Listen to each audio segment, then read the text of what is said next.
j'espère que vous allez bien et bienvenue dans cette nouvelle vidéo. Aujourd'hui je vais répondre à une question qui revient souvent, que ce soit dans les FAQ ou justement quand je vous ai posé la question qu'est-ce que vous voulez voir sur ma chaîne. Je vais vous expliquer le matériel que j'utilise en photographie.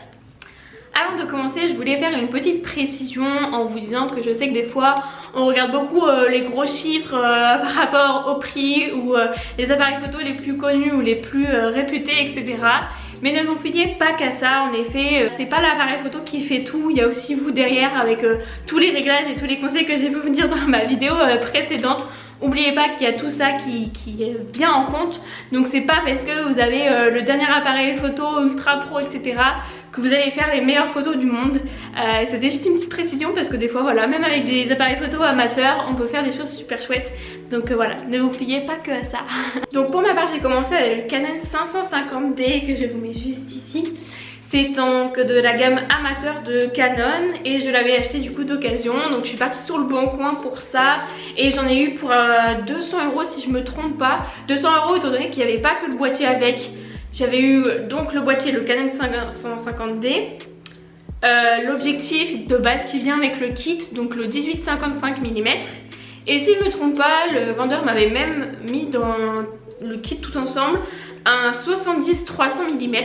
Donc j'avais vraiment ces trois produits là pour 200-250 €, j'ai plus le montant exact, mais c'était par là, donc franchement c'était quand même une bonne offre. Aux alentours de 400 € vous pouvez le trouver sur la Fnac. Je crois que si je vous mettrai le lien de ce que je peux vous trouver, mais n'hésitez pas à regarder aussi sur Le Bon Coin ou Rakuten. C'est des sites pas trop mal pour des achats d'occasion de ce genre, si vous vérifiez bien un peu les avis pour Rakuten, ou si vous pouvez avoir la possibilité de vérifier et aller checker ça en réel pour Le Bon Coin. Ensuite, fin mai 2020, à la fin du premier confinement, j'en avais un peu marre. Je pense que pour le coup, comme j'avais un appareil photo de gamme amateur, je pense avoir fait le tour de mon appareil, avoir été au bout de ce que je pouvais faire et je voulais un peu plus, faire plus, une meilleure qualité, etc. Donc j'ai opté pour la gamme semi-pro, toujours chez Canon. Moi je ne suis chez Canon un peu de partout. Donc le voici, donc là j'ai le 50 mm avec, je vous en parle tout de suite après. Moi je l'ai acheté d'occasion à 470 € sur Le Bon Coin.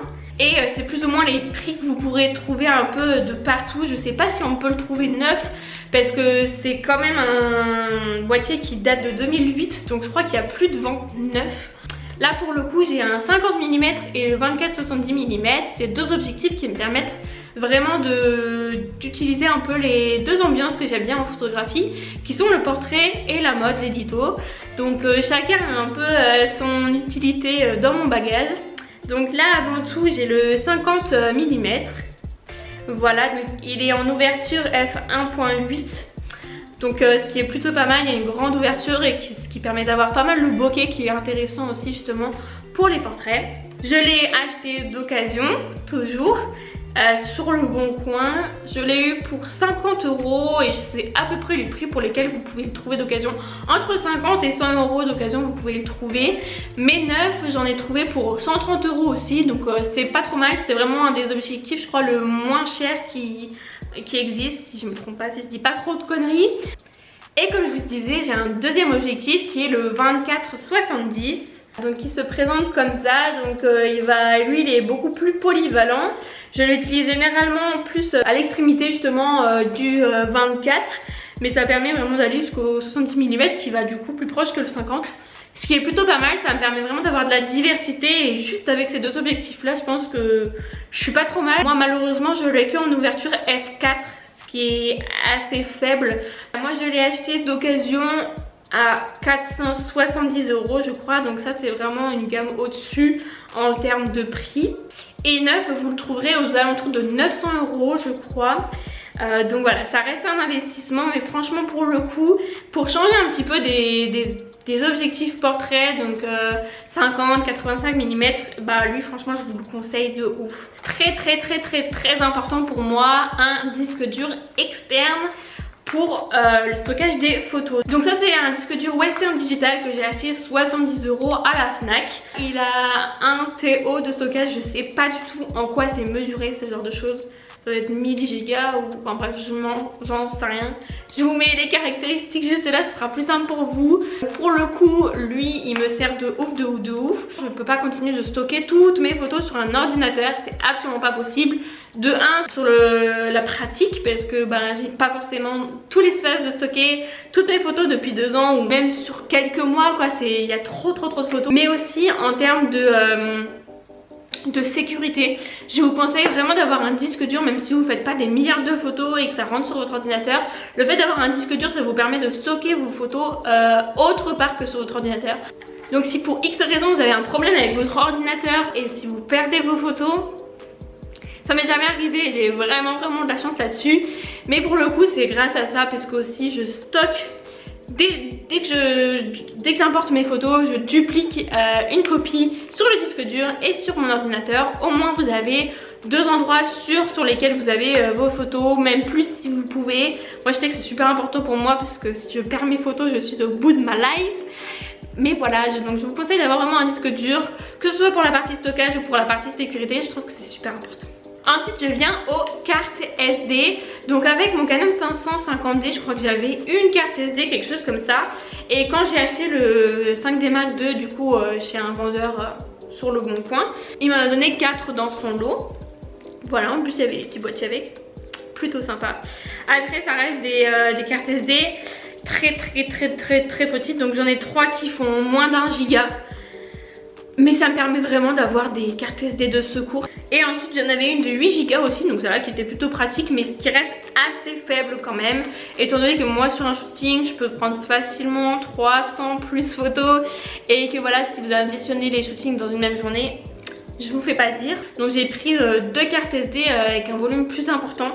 Donc j'en ai une de 32 Go et une de 64 Go. C'est des SanDisk Extreme Pro.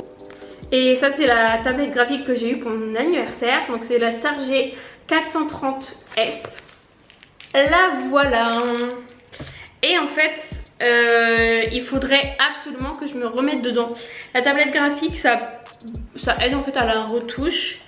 Avec un petit stylet, je pense que c'est quand même plus sympa que la souris. Après ça dépend des utilisations de chacun.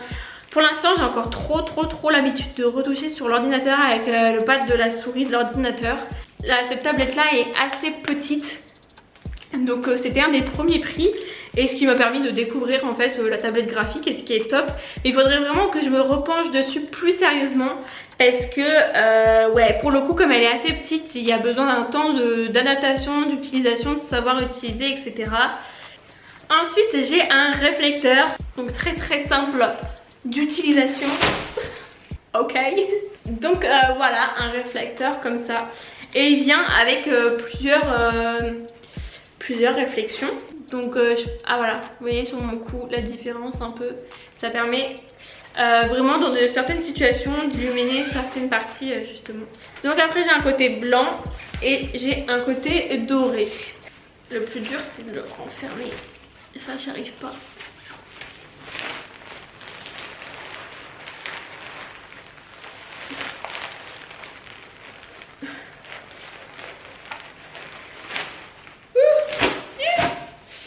On fera ça plus tard je crois. Ensuite j'ai une softbox, c'est ça que j'utilise beaucoup en intérieur. Ça permet vraiment juste de rajouter de la lumière. Et il me semble pas que ce soit exactement la même chose que les lumières de studio. Et c'est vraiment sympa quand il y a besoin de plus de lumière. Ensuite, comme je vous ai dit, dans la partie photographie, je compte aussi YouTube. Et c'est pour ça que je mets l'appareil photo sur lequel je suis en train de filmer mes petites vidéos YouTube. Ça reste un appareil photo et voilà, pour ceux qui veulent faire peut-être plus de vidéos, se lancer sur YouTube, why not. Je vous conseille justement le Canon G7X Mark II. Et lui pour le coup je l'ai acheté sur Rakuten qui est un site où vous pouvez acheter d'occasion justement. Mais aussi des produits neufs, donc il y a pas mal de choix, que ce soit dans l'électroménager, l'électrique, tout, il y a pas mal de choses. Ensuite mon sac photo. Je l'ai encore acheté d'occasion.